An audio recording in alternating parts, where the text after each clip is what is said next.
जय माता दी। आप सभी का हमारे YouTube चैनल पर हार्दिक स्वागत है। चैत्र नवरात्र की आप सभी को हार्दिक शुभकामनाएं। आज सुने दुर्गा सप्तशती पाठ अध्याय 1। महर्षि ऋषि का राजा सूरत और समाधि को देवी की महिमा बताना।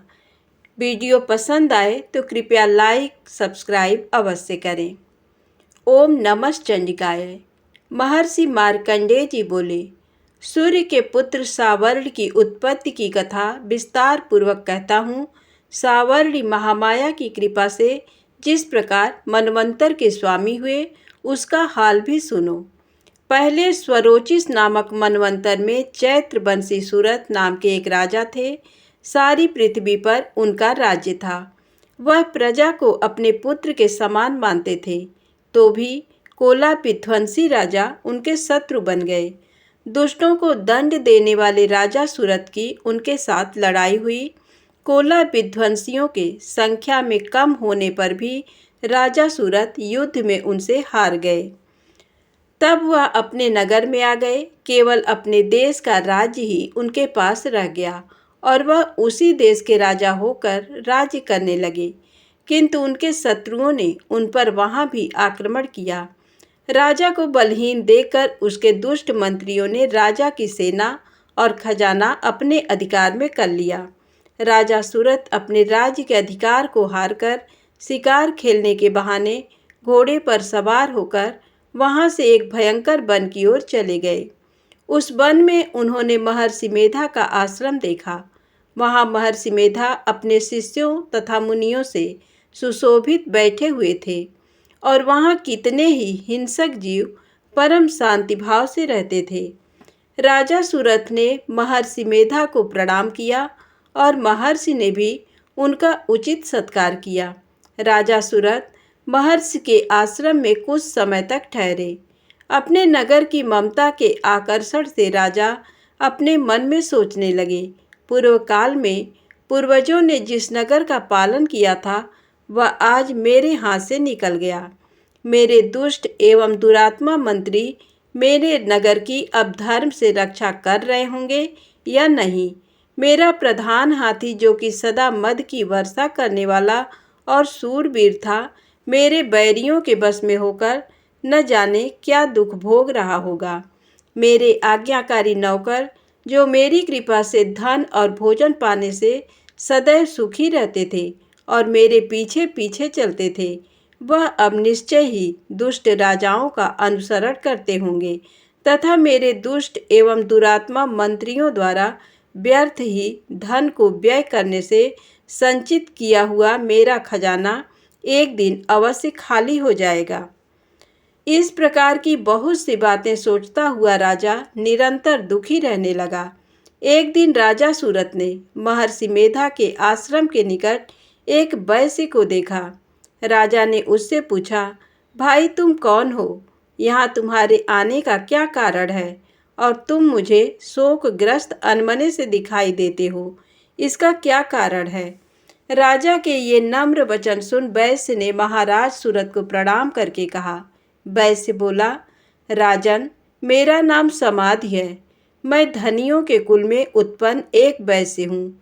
मेरे दुष्ट स्त्री पुत्रादिकों ने लोभ से मेरा सब धन छीन लिया है और मुझे घर से निकाल दिया है।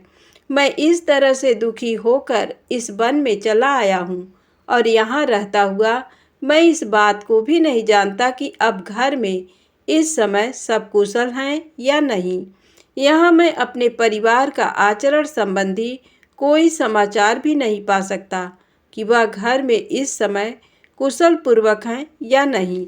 मैं अपने पुत्रों के संबंध में यह भी नहीं जानता कि वह सदाचारी हैं या दुराचार में फंसे हुए हैं।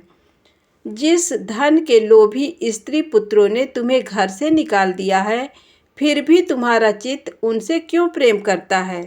वैश्य ने कहा, मेरे विषय में आपका ऐसा कहना ठीक है, किंतु मेरा मन इतना कठोर नहीं है। यद्यपि उन्होंने धन के लोभ में पड़कर पितृस्नेह को त्याग कर मुझे घर से निकाल दिया है, तो भी मेरे मन में उनके लिए कठोरता नहीं आती। हे महामते, मेरा मन फिर भी उनमें क्यों फंस रहा है? इस बात को जानता हुआ भी मैं नहीं जान रहा, मेरा चित्त उनके लिए दुखी है। मैं उनके लिए लंबी लंबी सांसें ले रहा हूँ। उन लोगों में प्रेम नाम का नहीं है। फिर भी ऐसे निस्नेहियों के लिए मेरा हृदय कठोर नहीं होता। महर्षि मार्कंडेय जी ने कहा, हे ब्राह्मण, इसके पश्चात महाराज सुरत और वह वैश्य दोनों महर्षि मेधा के समीप गए और उनके साथ यथा योग्य न्याय संभाषण करके दोनों ने वार्ता आरंभ की। राजा बोले, हे भगवान, मैं आपसे एक बात पूछना चाहता हूँ, सो आप कृपा करके मुझे बताइए। मेरा मन मेरे अधीन नहीं है, इससे मैं बहुत दुखी हूँ। राज धन आदि की चिंता अभी तक मुझे बनी हुई है और मेरी ये ममता अज्ञानियों की तरफ बढ़ती जा रही है। और ये समाधि नामक वैश्य भी अपने कुल से अपमानित होकर आया है। इसके स्वजनों ने भी इसे त्याग दिया है। स्वजनों से त्यागा हुआ भी ये उनसे हार्दिक प्रेम रखता है। इस तरह हम दोनों ही दुखी हैं। हे महाभाग, उन लोगों के अवगुणों को देखकर भी हम दोनों के मन में उनके लिए ममता जनित आकर्षण उत्पन्न हो रहा है। हमारे ज्ञान रहते हुए भी ऐसा क्यों है? अज्ञानी मनुष्यों की तरह हम दोनों में ये मूर्खता क्यों है? महर्षि मेधा ने कहा, विषम मार्ग का ज्ञान सब जंतुओं को है। सबों के लिए विषय पृथक पृथक होते हैं। कुछ प्राणी दिन में नहीं देखते और कुछ रात को, परंतु कोई जीव ऐसे हैं जो दिन तथा रात दोनों में देख सकते हैं। ये सत्य है कि मनुष्यों में ज्ञान प्रधान है, किंतु केवल मनुष्य ही ज्ञानी नहीं होता। पशु पक्षी आदि भी ज्ञान रखते हैं। जैसे ये पशु पक्षी ज्ञानी हैं, वैसे ही मनुष्यों का ज्ञान है, और जो ज्ञान मनुष्यों में है वैसे ही इन पशु पक्षियों में है, तथा अन्य बातें भी दोनों में एक जैसी पाई जाती है। ज्ञान होने पर भी इन पक्षियों की ओर देखो कि अपने भूख से पीड़ित बच्चों की चोंच में कितने प्रेम से अन्न के दाने डालते हैं। हे राजन, ऐसा ही प्रेम मनुष्यों में अपनी संतान के प्रति पाया जाता है। लोभ के कारण अपने उपकार का बदला पाने के लिए मनुष्य पुत्र की इच्छा करते हैं और इस प्रकार मोह के गड्ढे में गिरा करते हैं।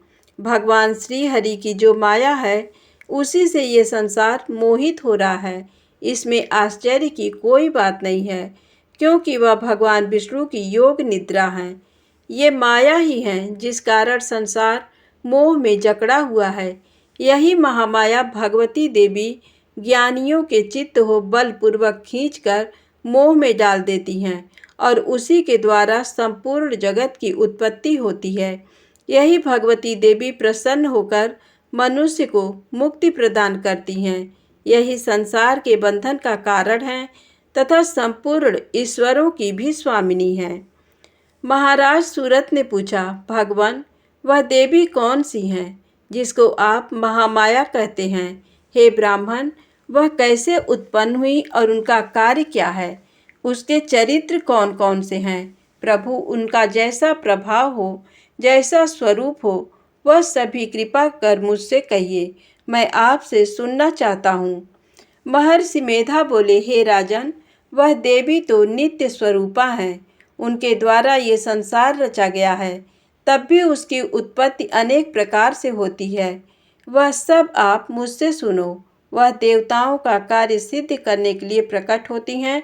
उस समय वह उत्पन्न हुई कहलाती हैं।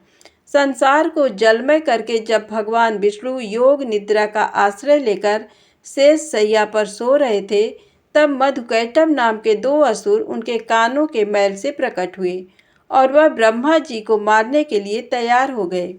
श्री ब्रह्मा जी ने जब उन दोनों को अपनी ओर आते देखा और ये भी देखा कि भगवान विष्णु योग निद्रा का आश्रय लेकर सो रहे हैं, तो वह उस समय श्री भगवान के जगाने के लिए उनके नेत्रों में निवास करने वाली योग निद्रा की स्तुति करने लगे। श्री ब्रह्मा जी ने कहा, हे देवी, तुम ही स्वाहा, तुम ही स्वधा और तुम ही वसटकार हो। स्वर भी तुम्हारा ही स्वरूप है। तुम ही जीवन देने वाली सुधा हो। नित्य अक्षर प्रणव में अकार उकार मकार इन तीनों मात्राओं के रूप में तुम ही स्थित हो। इनके अतिरिक्त जो बिंदुपत अर्धमात्रा है, जिसका कि विशेष रूप से उच्चारण नहीं किया जाता है, हे देवी, वह भी तुम ही हो। संध्या, सावित्री तथा परम जननी तुम ही हो। तुम इस विश्व को धारण करने वाली हो। तुमने ही इस जगत की रचना की है और तुम ही इस जगत की पालन करने वाली हो और तुम ही कल्प के अंत में सबको भक्षण करने वाली हो। हे देवी, जगत की उत्पत्ति के समय तुम सृष्टि रूपा होती हो, पालन काल में स्थित रूपा हो और कल्प के अंत में संहार रूप धारण कर लेती हो। श्री ईश्वरी और बोध स्वरूपा बुद्धि भी तुम ही हो। लज्जा, पुष्टि, तुष्टि, शांति और क्षमा भी तुम ही हो। तुम खड्ग धारणी, शूल धारणी तथा गदा, चक्र, शंख और धनुष को धारण करने वाली हो। बाण, भुसुंडी और परिध ये भी तुम्हारे ही अस्त्र हैं। तुम सौम्य और सौम्यतर हो। यही नहीं, बल्कि जितनी भी सौम्य तथा सुंदर वस्तुएं इस संसार में हैं, उन सबसे बढ़कर सुंदर तुम हो। हे सर्वस्वरूपे देवी, जो भी सत और असत पदार्थ हैं और उनमें जो शक्ति है, वह तुम ही हो। ऐसी अवस्था में भला तुम्हारी स्तुति कौन कर सकता है।